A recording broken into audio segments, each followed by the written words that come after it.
I know it is. The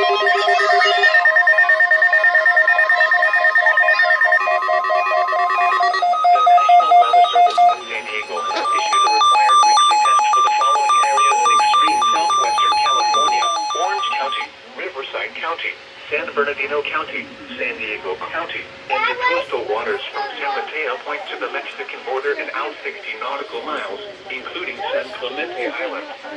I know A it was. test signal was broadcast to test the public warning system.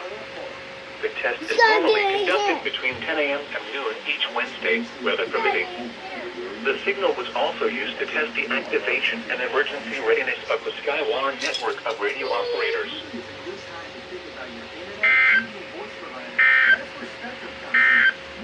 Alright guys, that was the weekly test. I have no idea if I'll catch actual EAS alerts today, but that'll come in the foreseeable future, and my cousins are here as well, so you probably heard them. You want to say hi to the fans, Caius? Hey Crone, you want to say hi to the fans? Say hi to the YouTube fans. Okay, maybe not. Well, I guess that's it now.